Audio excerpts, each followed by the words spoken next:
Bonjour à tous et bienvenue dans une nouvelle vidéo du journal de l'ergothérapie. Aujourd'hui, je vais vous parler de la déficience sensorielle au niveau du toucher. La déficience sensorielle au niveau du toucher n'est pas une pathologie, mais un symptôme causé à la suite d'une pathologie.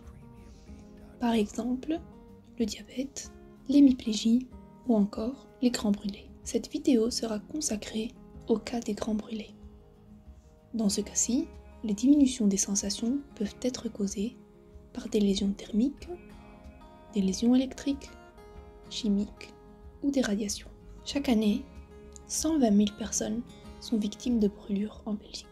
Les victimes sont classées selon 3 catégories. Brûlure du premier, deuxième ou troisième degré. Cette classification nous permet de juger la profondeur de la brûlure.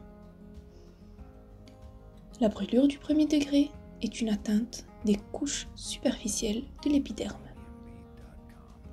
La brûlure du deuxième degré est soit une atteinte superficielle, donc la brûlure atteint les couches profondes de l'épiderme, ou soit une atteinte profonde et donc la jonction dermo-épidémique est partiellement atteinte avec effraction plus ou moins complète de la lame basale. Enfin, la brûlure du troisième degré est une atteinte de la totalité de l'épiderme jusqu'à l'hypoderme. Après avoir classifié la profondeur de la brûlure, il faut déterminer la gravité de celle-ci, qui se mesure selon l'étendue, le siège et l'âge physiologique du patient.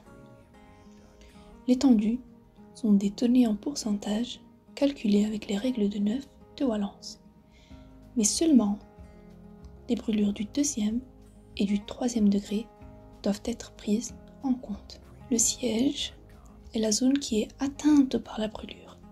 Celle-ci sera déterminante si la zone touchée ne récupère pas ses fonctions. Et enfin, l'âge physiologique du patient.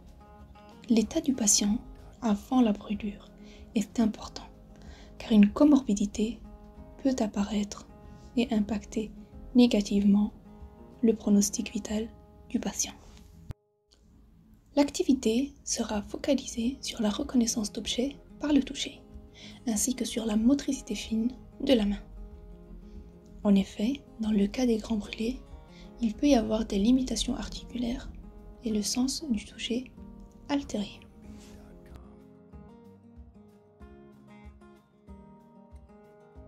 Activité numéro 1.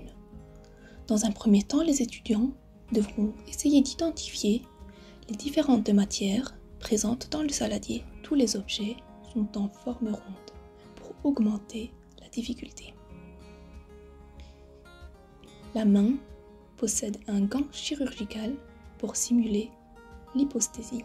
Ils devront ensuite retrouver dans le saladier les éléments énoncés par l'étudiant ayant le rôle de thérapeute.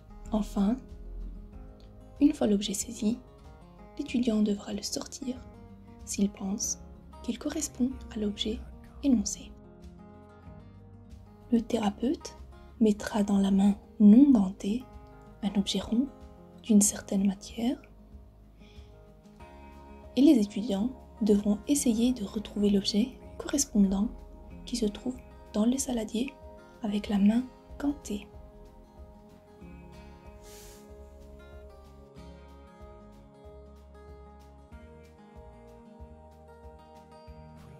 Dans cette dernière activité, les étudiants auront à leur disposition une boîte, de la pâte à modeler, mais aussi des gants pour simuler la perte de sensibilité tactile et la limitation articulaire.